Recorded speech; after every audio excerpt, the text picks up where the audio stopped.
بسم الله الرحمن الرحيم.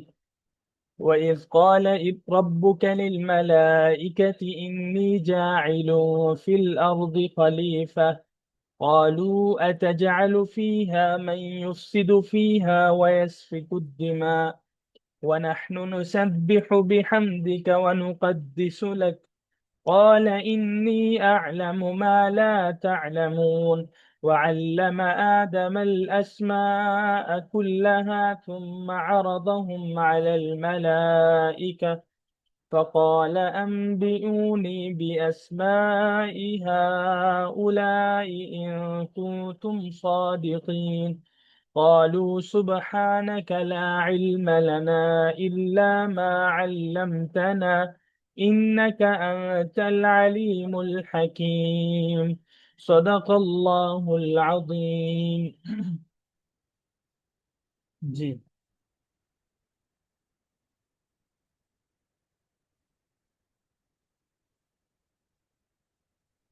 اللهم ألهمنا مراشد أمورنا وأعذنا شرور أنفسنا رب اشرح لي صدري ويسر لي أمري واحلل عقدة من لساني يفقهوا قولي.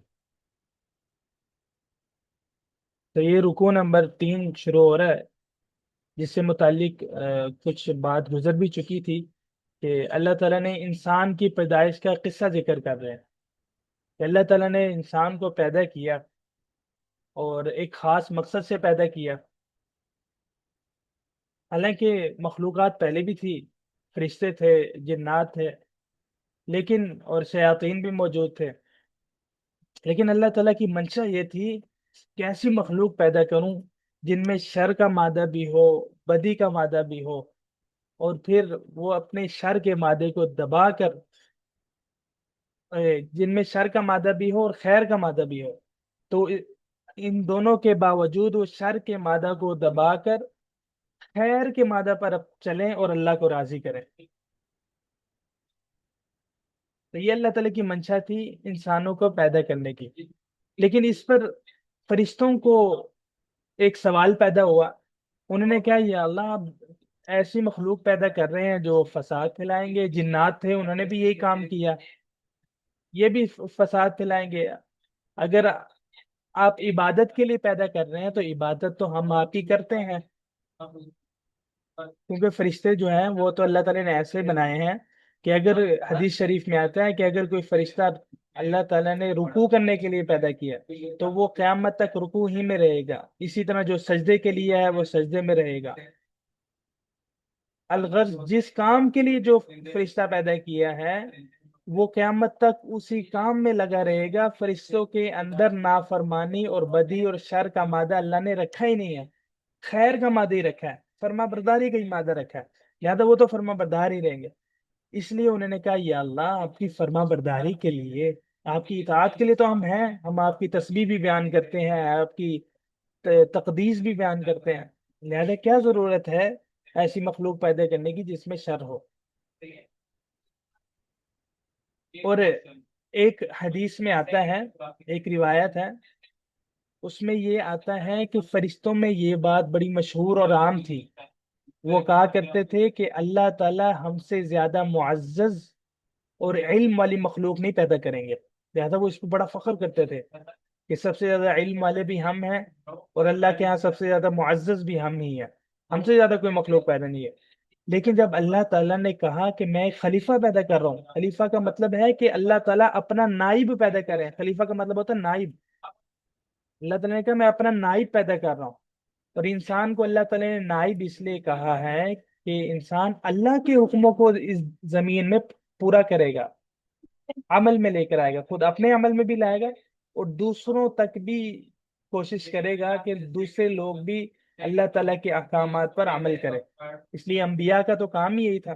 اس لیے صحیح معنوں میں جو خلیفہ ہوتے ہیں وہ اللہ تعالیٰ کے خلیفہ انبیاء ہوتے ہیں.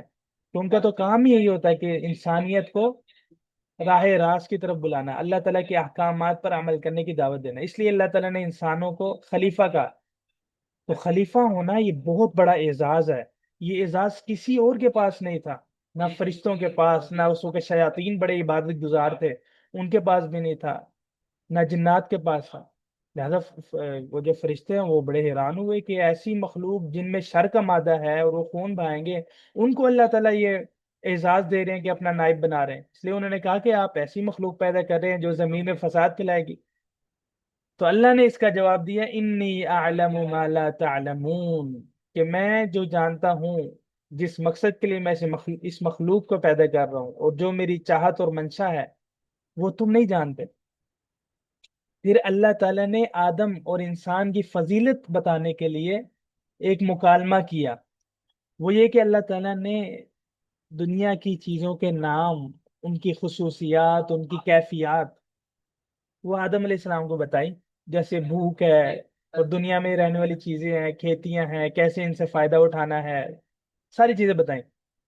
تو آدم علیہ السلام کو یاد ہو گئی، اور فرشتے بھی وہاں موجود تھے، وہ بھی سن رہے تھے۔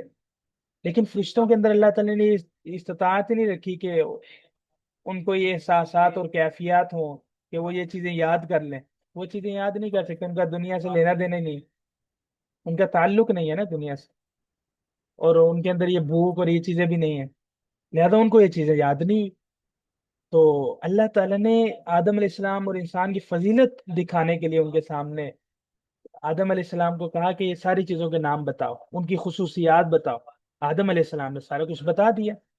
اور پھر جب اللہ تعالیٰ نے فرشتوں سے پوچھا تو فرشتے خاموش، تو کہتے لا علم لنا الا ما علمتنا، ہم تو وہی کچھ بتا سکتے ہیں، اور ہمارے پاس تو وہی علم ہے جو آپ نے ہمیں سکھایا ہے، اس سے زیادہ تو ہمیں نہیں آتا۔ تو اس سے اللہ تعالیٰ نے ان کو باور کروا دیا کہ میں یہ، ایک تو انسان زیادہ فضیلت والے ہیں ساری مخلوقات میں، فرشتوں سے، جنات سے، ہر ایک مخلوق سے۔ اور دوسرا یہ بھی بتا دیا کہ جو صلاحیات میں نے انسانوں میں رکھی ہیں وہ تم میں بھی نہیں ہے۔ لہٰذا ان کو پھر یہ بات سمجھ آ گئی تو واقعی اللہ تعالیٰ نے ایک ایسی مخلوق پیدا کی ہے جس کے اندر ایک نرالی خصوصیات، نرالا خصوصیات رکھی ہے۔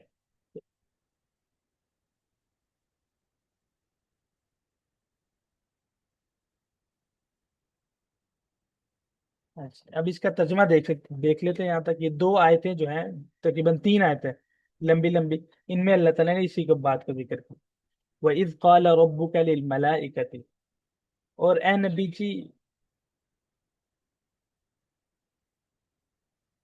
ان کو سنائیے اس وقت کا قصہ جب آپ کے رب نے کہا فرشتوں سے، انی جاعل فی الارض خلیفہ، کہ یقیناً میں زمین میں اپنا نائب بنانے والا ہوں۔ خلیفہ کا معنی ہوتا ہے نائب۔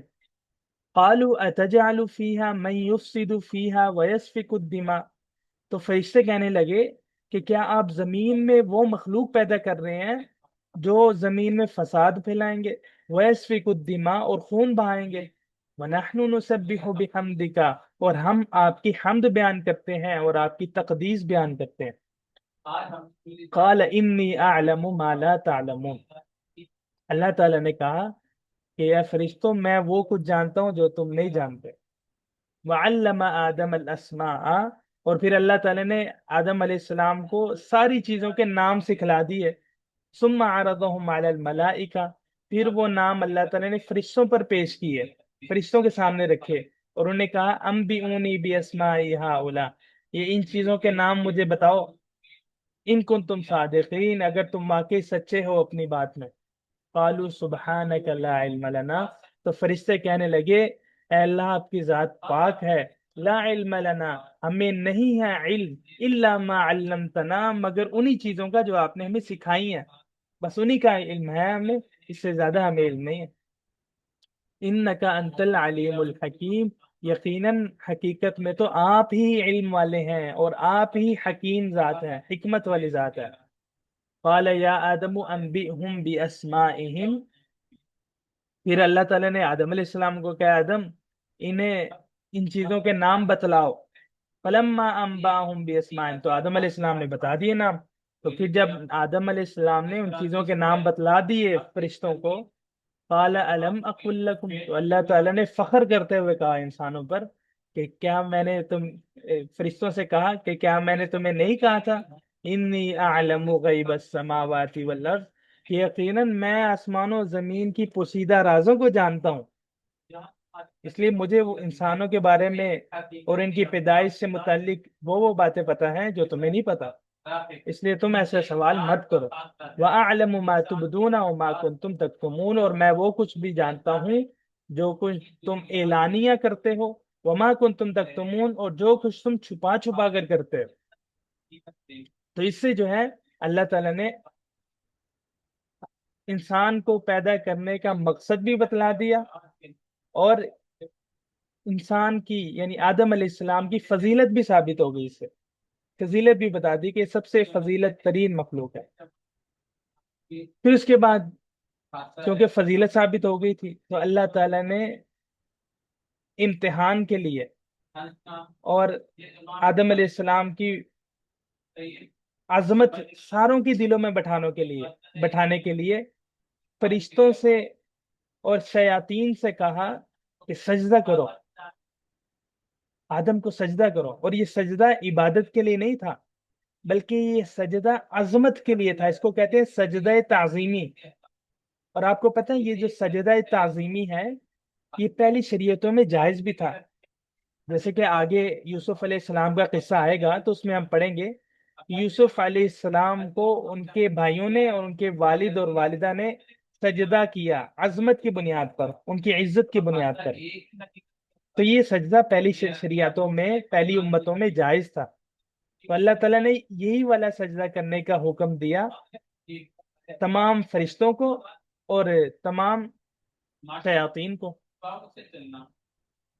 تو ہوا یہ کہ فرشتوں کے اندر تو اللہ تعالیٰ نے فرما برداری کا مادہ رکھا، لہذا وہ تو انہوں نے فوراً سجدہ کر لیا، لیکن ابلیس اور شیطان جو تھا اس نے انکار کر دیا، اس نے کہا میں کیوں کروں۔ اور ایک دوسری آیت میں آتا ہے اس نے آگے سے دلیل پیش کی اور کہا کہ خلقتنی من نار وخلقتہ من طین، اے اللہ آپ نے مجھے تو آگ سے پیدا کیا ہے اور آگ تو بھڑکتی ہے، اس کے اندر طاقت ہوتی ہے، اور آپ نے اس کو مٹی سے پیدا کیا ہے، مٹی کی کیا اوقات کہ میں اس کے سامنے جو ہے آگ سجدہ کرے، میں تو نہیں سجدہ کر رہا ہوں۔ اس نے سجدہ کرنے سے انکار کر دیا اور تکبر میں مبتلا ہو گیا۔ اور اس سے پہلے شیطان کی جو حالت تھی وہ یہ تھا کہ سب سے زیادہ عبادت گزار اور علم والا اور معرفت والا شیطان شمار ہوتا تھا، حتیٰ کہ آسمانوں میں مشہور تھا کہ یہ طاؤس الملائکہ ہے، یعنی یہ فرشتوں کا بھی سردار ہے شیطان، ایسی اللہ تعالیٰ کے یہاں اس کو حاصل، لیکن اس کو تکبر نے اس کو جو ہے وہ برباد کر دیا، لہذا اللہ تعالیٰ نے قیامت تک کے لیے اس کے حق میں مردودیت لکھ دی، گمراہی لکھ دی۔ بہرحال درمیان میں یہ بات چل رہی تھی کہ سجدہ تعظیمی پہلی شریعتوں میں جائز تھا، لہذا عظمت کی بنیاد پر ایک انسان دوسری انسان کو سجدہ کر سکتا تھا، لیکن اللہ تعالیٰ نے چونکہ اس امت پر دین کو مکمل کر دیا، اور چونکہ شرک جو ہے وہ جائز نہیں ہے، حرام ہے، اور اللہ تعالیٰ یہ چاہتے تھے کہ شرک کا شائبہ بھی نہ ہو، شرک جو ہے دور سے بھی نہ گزرے، اس لیے اللہ تعالیٰ نے اس امت میں سجدہ تعظیمی بھی ختم کر دیا، لہذا اس امت میں سجدہ اگر کیا جا سکتا ہے تو صرف اللہ ہی کو کیا جا سکتا ہے، اس کے علاوہ عزت کے لیے بھی کسی کے سامنے سجدہ نہیں کیا جا سکتا۔ تو بہرحال یہ قصہ تھا فرشتوں شیاطین کے سجدہ کرنے کا، فرشتوں نے سجدہ کیا اور شیاطین نے سجدہ نہیں کیا، جس کی وجہ سے وہ کافروں میں سے ہو گیا۔ تو اس آیت کا ترجمہ دیکھیے، وَإِذْ قُلْنَا لِلْمَلَائِكَةِ، اور جب ہم نے فرشتوں سے کہا اسجدوا لآدم، آدم کو سجدہ کرو، فسجدوا الا ابلیس، سب نے سجدہ کیا سوائے ابلیس کے، ابا واستکبرا، اس نے انکار کیا اور تکبر کیا، وکان من الکافرین، اور انکار کرنے والوں میں سے ہو گیا۔ وَقُلْنَا يَا آدَمُ اسْكُنْ أَنْتَ وَزَوْجُكَ الْجَنَّةَ، اب چونکہ جب اللہ تعالیٰ نے شیطانوں کو مردود کر دیا اور گمراہی لکھ دی ان کے حق میں قیامت تک کے لیے، تو اس وقت اس نے اللہ تعالیٰ سے مہلت مانگ لی اور اللہ تعالیٰ کو کہا کہ آپ جس کے سامنے مجھے جھکانا چاہ رہے تھے اس کی فضیلت کی وجہ سے، یعنی انسان کی فضیلت کی وجہ سے، تو میں اس انسان کو گمراہ کروں گا، لَأُغْوِيَنَّهُمْ أَجْمَعِينَ، میں ان سب کو آپ کے راستے سے بھٹکاؤں گا۔ اللہ تعالیٰ نے کہا ٹھیک ہے، کر کے دیکھ لو۔ لہٰذا جو تو بھٹک جائیں گے تمہاری وجہ سے وہ تو جہنم میں جائیں گے تمہارے ساتھ، اور جو نہیں بھٹکیں گے، جو میرے خالص لوگ ہیں، ان کو میں جنت میں بھیجوں گا۔ اب ہوا یہ کہ آدم علیہ السلام کو اللہ تعالیٰ نے پیدا کیا، تو اور ساتھ اماں حوا بھی تھی۔ اللہ تعالیٰ نے ان دونوں کو شروع میں جنت میں بھیجا۔ شروع میں جنت میں اس لیے بھیجا کہ تاکہ اپنا اصل ٹھکانہ یہ دیکھ لیں کہ اللہ تعالیٰ نے ان کے لیے کیسا کیسا ٹھکانہ، خوبصورت ٹھکانہ بنایا ہے جنت کی صورت میں۔ لہذا ابھی وہ ادھر رہتے تھے، تو اللہ تعالیٰ نے ان کو کہا کہ اس میں جو کچھ چاہو، جیسے چاہو رہو، کھاؤ پیو، لیکن بس وہ ایک فلاں درخت ہے، اس کے قریب نہ جانا۔ اب درخت کا تذکرہ نہیں نہ کسی روایت میں آیا ہے، نہ کسی حدیث سے پتہ چلتا ہے، نہ قرآن میں خود اللہ نے ذکر کیا کہ وہ درخت کون سا تھا۔ بعض نے ضعیف روایات کی بنیاد پر کہا ہے کہ وہ انجیر کا تھا، بعض نے کہا ہے کہ وہ گندم یا وہ اس کا تھا، انگور کا تھا، لیکن وہ ضعیف روایت ہے۔ لہذا اللہ تعالیٰ نے ان کو منع کیا کہ یہ درخت کے قریب بھی مت جانا، مطلب اس سے کوئی فائدہ نہ حاصل کرنا۔ تو انہوں نے جو ہے اللہ کی بات کو مانا، اور ایک لمبا عرصہ جنت میں ان کو یوں ہی گزر گیا۔ اور اس کے بعد پھر جب ایک لمبا عرصہ گزر گیا جنت میں، تو شیطان کو جو ہے وہ چونکہ انسان کا دشمن تھا، تو اس نے کہا کہ کسی طرح تو ان کو میں بھٹکاؤں گا۔ اللہ تعالیٰ نے آدم علیہ السلام کو بھی بتایا تھا کہ یہ تمہارا دشمن ہے، اس سے بچ کے رہنا۔ تو شیطان نے کیا کیا، کسی کی صورت میں آ گیا، کسی اور کی صورت میں، مطلب اپنی شکل بدل دی، اور جنت کے دروازے پہ آ کر کھڑا ہوا۔ اندر تو جا نہیں سکتا تھا کیونکہ شیطان تھا، گمراہ لوگ جنت میں نہیں جا سکتے، تو باہر سے بڑے ایک نیک بزرگ کی شکل روپ دھار کر ان سے باتیں کرنے لگا، اور اما ہوا سے بھی باتیں کرتا، آدم علیہ السلام سے بھی باتیں کرتا، اور بڑی اچھی سی باتیں کرتا، خیر خواہی کی باتیں کرتا۔ تو وہ دونوں سمجھنے لگے یہ تو ہمارا بڑا خیر خواہ ہے، جو بزرگ ہے، اللہ کا نیک آدمی ہے یہ تو ایسی باتوں میں لگا لگا کے ایک دن انہیں کہنے لگا کہ وہ تم فلاں جو درخت ہے اس سے کیوں نہیں کھاتے؟ وہ درخت تو ایسا ہے کہ اگر تم اس میں سے کھا لو تو تمہیں حیات جاویدہ حاصل ہو جائے گی۔ حیات جاویدہ کا مطلب ہے ہمیشہ ہمیشہ کی زندگی حاصل ہو جائے گی، اور تم فرشتے بن جاؤ گے۔ تو آدم علیہ السلام نے کہا اچھا، تو انہوں نے کہا کہ وہ درخت کھانے سے تو اللہ نے ہمیں منع کیا، ہم کیوں کھائیں؟ تو کہنے لگا وہ تو شروع میں اللہ نے منع کیا تھا۔ اب آدم علیہ السلام کو نہیں پتا کہ یہ شیطان ہے، نہ اما حوا کو پتا ہے، تو ان کو کہہ رہا ہے کہ یہ تو شروع میں اللہ تعالیٰ نے منع کیا تھا تمہیں یہ درخت سے کھانے سے۔ وہ اس لیے منع کیا تھا کیونکہ تم نئے نئے پیدا ہوئے تھے، تمہارے جسم میں استطاعت نہیں تھی کہ اس درخت کا پھل تم ہضم کر سکو، لہٰذا اب تو تمہیں ایک لمبا عرصہ گزر چکا ہے اس جنت میں، اب تو تم اگر کھا بھی لو تو تمہیں کوئی اس سے نقصان نہیں ہوگا۔ لہذا آدم علیہ السلام اور اما ہوا اس کی باتوں میں آ گئے، ان کو نہیں پتا تھا یہ کوئی شیطان ہے، ہمیں بھٹکا رہا ہے۔ انہوں نے تو کہا یہ تو بڑا بزرگ شکل کا آدمی ہے، اور یہ تو ہمارے لیے خیر خواہی ہی چاہ رہا ہے۔ تو لہذا ان سے یہ اجتہادی غلطی ہوئی، اور انہوں نے اس درخت کا پھل کھا لیا، اور پھر اللہ تعالیٰ نے جنت کی جو پوشاک تھی وہ بھی اتار دی، اور ان کو دنیا میں بھیج دیا، اور دنیا میں بیچ کر کہا کہ اب یہ دنیا میں تم رہو گے، اور ایک طے شدہ مدت تک رہو گے، اس کے بعد دوبارہ تم آؤ گے، اور میں امتحان لوں گا، جو امتحان میں پاس ہوگا وہی جنت میں جائے گا۔ تو بہرحال یہ اجتہادی غلطی ان سے ہوئی تھی، جس کو کہتے ہیں بونافائڈ مسٹیک، مطلب انہوں نے کوئی نافرمانی کی غرض سے نہیں کھایا تھا، بلکہ فرشتے نے ان کو باتوں میں ورگلا کر ان کو کھلا دیا، لہذا ان سے بھول چوک ہوئی، اور انہوں نے کھا لیا اس درخت سے، جس سے اللہ کی نافرمانی غیر ارادی طور پر ان سے صادر ہو گئی، اور اللہ تعالیٰ نے ان کو زمین میں بھیج دیا۔ اچھا، اب یہاں سوال پیدا ہوتا ہے، اور سب کا عقیدہ یہ ہے بالاجماع بالاتفاق کہ جو انبیاء کی شخصیت ہے وہ معصوم ہوتی ہے، انبیاء سے کوئی غلطی سرزد نہیں ہو سکتی۔ اچھا کیوں نہیں ہو سکتی؟ اس کی وجہ یہ ہے کہ انبیاء مقتدا اور رہنما ہوتے ہیں انسانیت کے لیے۔ اللہ تعالیٰ نے ان کو انسانیت کے لیے ایک مثال بنانا ہوتا ہے کہ تم نے اس طرح زندگی گزارنی ہے۔ اگر انبیاء سے غلطیاں ہونی شروع ہو جائیں تو انسانیت تو پھر اعتماد اٹھ جائے گا ان کا انبیاء سے۔ لہذا انبیاء کو اللہ تعالیٰ ہمیشہ معصوم رکھتے ہیں اور ان کی ہمیشہ رہنمائی کرتے ہیں ٹھیک ٹھیک، ان سے کوئی غلطی نہیں ہوتی۔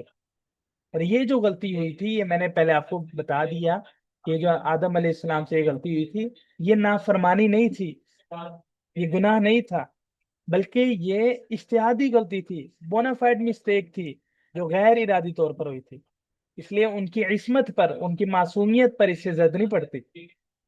لہذا سارے انبیاء معصوم ہی ہوتے ہیں، نہ ان سے بڑے گناہ ہو سکتے ہیں نہ چھوٹے گناہ ان سے ہوتے ہیں۔ تو بہرحال یہ قصہ تھا ان کے زمین پہ آنے کا۔ تو اس کا ترجمہ دیکھ لیں، وَقُلْنَا یا آدم، یہاں سے وہ قصہ شروع ہو رہا ہے۔ اللہ تعالیٰ نے جب آدم علیہ السلام کو پیدا کر دیا تو پھر اللہ تعالیٰ کہتے ہیں کہ ہم نے کہا، قُلْنَا یا آدم، اے آدم، اسکن انت وزوجک الجنہ، کہ اے آدم تم اور تمہاری بیوی جنت میں رہو، وَكُلَا مِنْهَا رَغَدًا، اور کھاؤ جنت سے جو چاہو جہاں سے چاہو، وَلَا تَقْرَبَا هَذِهِ الشَّجَرَةَ، اور اس درخت جو ہے، یہ جو درخت، اس کے قریب بھی مت آنا، فَتَكُونَ مِنَ الظَّالِمِينَ، نہیں تو تم ظالموں میں سے ہو جاؤ گے۔ فَأَزَلَّهُمَا الشَّيْطَانُ، شیطان نے ان کو بھٹکا دیا، فَأَخْرَجَهُمَا مِمَّا كَانَا فِيهِ، اور ان کو جنت سے نکلوا دیا۔ وَقُلْنَا اهْبِطُوا بَعْضُكُمْ لِبَعْضٍ عَدُوٌّ، اللہ تعالیٰ کہتے ہیں ہم نے کہا پھر کہ اب اتر جاؤ اس جنت سے تم سب۔ شیطان کو بھی کہا کہ تم بھی دنیا میں چلے جاؤ انسانوں کے ساتھ، اور آدم علیہ السلام اور اما حوا کو بھی کہا تم دنیا میں چلے جاؤ، بعضکم لبعض عدو، تم ایک دوسرے کے دشمن ہو، وَلَكُمْ فِي الْأَرْضِ مُسْتَقَرٌّ، اور زمین میں تمہارے لیے ٹھکانہ ہے، وَمَتَاعٌ، اور فائدہ اٹھانا ہے، إِلَىٰ حِينٍ، ایک طے شدہ مدت تک، یعنی ایک عرصے تک تم اب زمین میں ہی رہو گے۔ فَتَلَقَّىٰ آدَمُ مِن رَبِّهِ، اب آدم علیہ السلام کو افسوس ہوا کہ یہ مجھ سے کیا ہو گیا، اگرچہ غیر ارادی طور پر ہی ہوا تھا، لیکن جو جتنے نیک لوگ اور قریب لوگ ہوتے ہیں نا، ان کی لغزش بھی، ان کی غیر ارادی غلطی بھی، بونافائڈ مسٹیک بھی، وہ بہت بڑی شمار کی جاتی ہے۔ اس لیے اللہ تعالیٰ نے ان کو جنت سے نیچے زمین پہ بھیج دیا، اور اب آدم علیہ السلام شرمندہ ہوئے۔ اب وہ شرمندگی میں سوچ رہے تھے کہ میں اللہ تعالیٰ سے کیسے اپنے اس گناہ کی معافی مانگوں۔ لہذا اللہ تعالیٰ نے ان کو کچھ کلمات سکھائے، اور وہ کلمات بھی اللہ تعالیٰ نے دوسری جگہ قرآن میں ذکر کیے ہیں۔ وہ کلمات یہ تھے، دونوں نے کہے، آدم علیہ السلام نے بھی، اما حوا نے، ربنا ظلمنا انفسنا وان لم تغفر لنا وترحمنا لنکونن من الخاسرین، اے ہمارے رب، ہم نے اپنی جانوں پر ظلم کر لیا، اگر آپ ہمیں معاف نہیں کریں گے، اگر آپ ہم پر رحم نہیں کریں گے، ہم تو بڑے ہی نقصان اٹھانے والے میں سے ہو جائیں گے، لہذا ہمیں معاف کر دیجئے۔ تو اس میں سبق ہے انسانیت کے لیے کہ گناہ تو ہو سکتا ہے انسانوں سے، لیکن گناہ سے معافی کا دروازہ ہمیشہ کھلا ہے، مرتے دم تک کھلا ہے۔ لہذا جب گناہ ہو جائے فوراً ندامت سے، شرمندگی سے، آئندہ نہ کرنے کے ارادے سے اللہ سے معافی مانگ لیں۔ تو یہ سبق اس میں دے دیا۔ تو فَتَلَقَّىٰ آدَمُ مِن رَبِّهِ، تو آدم علیہ السلام نے اپنے رب سے سیکھ لیے کلمات، کچھ کلمات سیکھ لیے، وہ جو میں نے ابھی بتایا، ربنا ظلمنا، فتاب علی، تو جب انہوں نے وہ پڑھے کلمات، تو فتاب علی، اللہ نے ان کو معاف کر دیا، انہ هو التواب الرحیم، یقیناً اللہ تعالیٰ کو معاف کرنے والے اور رحم کرنے والے۔ اور ایک دوسری جگہ بھی اللہ نے فرمایا ہے، اللہ تعالیٰ نے فرمایا ہے، ولم نجد له عزما، کہ یہ جو ان سے لغزش ہو گئی تھی آدم علیہ السلام تھے، یہ لغزش اجتہادی تھی، یہ لغزش ہی تھی، ہم نے ان کا عزم نہیں پایا تھا اس پہ، یعنی انہوں نے ارادتاً ایسا نہیں کیا تھا کہ ہم اللہ کی نافرمانی کر رہے ہیں، تو اللہ تعالیٰ نے خود یہ بات کی۔ اس لیے کسی کو یہ نہیں پہنچتا کہ نبی کے بارے میں یہ کہے کہ انہوں نے گناہ کیا۔ انہ هو التواب الرحیم، یقیناً معاف کرنے والے اور رحم کرنے والے ہیں۔ قلنا اہبطوا منہا جميعا، ہم نے حکم دیا کہ تم سب کے سب زمین میں اتر جاؤ، جنت سے اتر کر زمین میں چلے جاؤ۔ فَإِمَّا يَأْتِيَنَّكُم مِّنِّي هُدًى، زمین میں تمہارے پاس میری طرف سے رہنمائی آئے گی، ہدایت آئے گی، وحی آئے گی۔ فمن تبع ہدایا، تو زمین میں رہتے ہوئے جو میری ہدایت کی پیروی کرے گا، فلا خوف علیہم ولا هم يحزنون، تو قیامت میں ان پر نہ ہی کوئی خوف ہوگا اور نہ ہی پریشانی ہوگی، یعنی قیامت میں اور آخرت میں خوش خوش رہیں گے۔ والذین کفروا وکذبوا بآیاتنا، اور جو لوگ کفر کریں گے اور ہماری آیت کو جھٹلائیں گے، اولئک اصحاب النار، تو یہی وہ لوگ ہیں جو جہنمی ہوں گے، ہم فیہا خالدون، اور اس میں ہمیشہ ہمیشہ رہیں گے۔ تو یہاں تک آج کا سبق ہے، اور اس میں جو ہے سارا انسانوں کی تخلیق کا قصہ اللہ تعالیٰ نے سنایا، انسانیت کی فضیلت کا قصہ اللہ تعالیٰ نے سنایا، آدم علیہ السلام کا قصہ سنایا، اور شیطان کی بھی پوزیشن ظاہر کر دی کہ شیطان تو ہمیشہ ہمیشہ کے لیے انسان کا دشمن ہے، اور اس کو دشمن سمجھ کے زندگی گزارنی ہے، اور جب بھی کوئی غلطی ہو جائے اللہ تعالیٰ سے معافی مانگنی ہے۔ تو آج کے اس سبق کے حوالے سے کسی کو سوال ہو تو پوچھ سکتے ہیں۔